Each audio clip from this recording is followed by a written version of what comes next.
சமையல். எல்லாருக்கும் தமிழ் புத்தாண்டு வாழ்த்துக்கள். நம்ம புத்தாண்டை வந்து இனிப்பாக கொண்டாடலாங்க.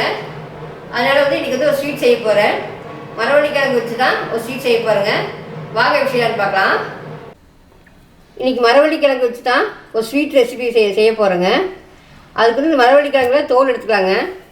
இதை தோல் எடுத்துகிட்டு நம்ம துருவி எடுத்துக்கலாம். இதை வந்து ரெண்டாக கட் பண்ணி இப்படி இது பண்ணிட்டீங்கன்னா தோல் வந்து தனித்தனியாக எடுத்துடலாம். எடுத்துகிட்டு நம்ம வந்து துருவிக்கலாங்க. பாருங்கள், இந்த மாதிரி துருவி எடுத்துக்கோங்க. ஒரு கப் துருவினா மரவள்ளிக்கிழங்கு போட்டுக்கலாம். அதில் அரை கப்பு வந்து சுகர் போட்டுக்கலாங்க. அதில் அரை கப்பு வந்து தேங்காய் துருவல் போட்டுக்கலாம். பொடியாக கட் பண்ண முந்திரி பருப்பு போட்டுக்கலாங்க. நீங்கள் வேணும் பாதாம் பிஸ்தா இது மாதிரி போட்டுக்கலாம். நட்ஸ் நிறைய சாப்பிடுவீங்க அப்படின்னா கொஞ்சம் சேர்த்து போட்டுக்கோங்க. ஒரு பிஞ்சு ஏலக்காய் தூள் போட்டுக்கலாம். அதில் 1/4 கப்பு வந்து தேங்காய் பால் ஊற்றிக்கலாங்க. ஒரு கப்புக்கு 1/4 பங்கு தேங்காய் பாலுங்க, அது ஊற்றிக்கலாம். போட்டு நல்லா மிக்ஸ் பண்ணிக்கலாங்க. பாருங்கள், நல்லா கலக்கிட்டேன். கலக்கிறப்ப நல்லா மணம் வருங்க. நம்ம ஆவியில் வேக வைக்கிறதுக்கு இது மாதிரி 2 கப் எடுத்துக்கோங்க. கப் எடுத்து லைட்டாக நெய் விட்டுக்குங்க. நெய் விட்டு தொடச்சிடலாம். இந்த கப்பில் நெய் தொடங்கி வச்சுருங்க. இதில் வந்து லைட்டாக தேங்காய் துருவல் போட்டுக்குங்க. கொஞ்சம் வேணும், கொஞ்சம் நிறைய கூட வச்சுக்கலாம். நான் கொஞ்சமாக வச்சுக்கிறேன்.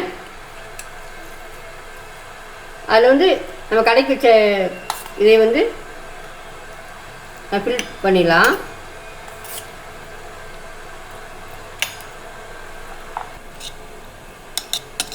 இது மாதிரி கப்பு நிறையா போட்டு எடுத்துக்கோங்க. இட்லி பானையில் வந்து தண்ணி ஊற்றி வச்சுருக்கேன். அதை கொதிச்சிச்சு. நம்ம அதுக்கு வச்சிடலாம்.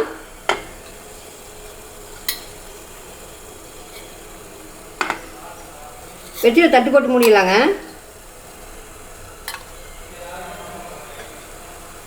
போட்டு மூடிடலாங்க. போட்டு ஒரு 10-15 நிமிஷம் வேகட்டுங்க. பார்க்கலாம்.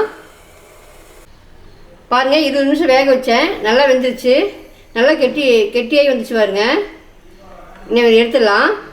10 நிமிஷம் ஆறிடுச்சு. வெளியில் வச்சு கொட்டிடலாம். ஒரு தடத்தில் எடுத்துடலாம். பாருங்கள், நல்லா வெந்து நல்லா வந்துருக்குது. நல்லா டேஸ்ட்டாக இருக்குதுங்க. நம்ம தேங்காய் மிட்டாய் சாப்பிடுவோம் இல்லைங்களா, அந்த டேஸ்ட்டில் இருக்குது.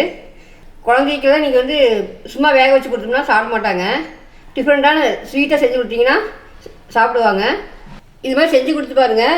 மரவள்ளிக்கிழங்குல செஞ்சு கொடுத்த மாதிரியே தெரியாது. அந்தளவுக்கு நம்ம டேஸ்ட்டாக இருக்கும். பாருங்கள், இப்படி கட் பண்ணி எடுத்து நல்லா வருது பாருங்க. நீங்கள் இதே மாதிரி செஞ்சு சாப்பிட்டு எப்படின்னு கமெண்ட் சொல்லுங்கள். பிடிச்சிருந்தா நம்ம சேனல் சப்ஸ்கிரைப் பண்ணுங்கள், லைக் பண்ணுங்கள், உங்கள் ஃப்ரெண்ட்ஸ்க்கெலாம் ஷேர் பண்ணி விடுங்க. ஓகே, பாய்.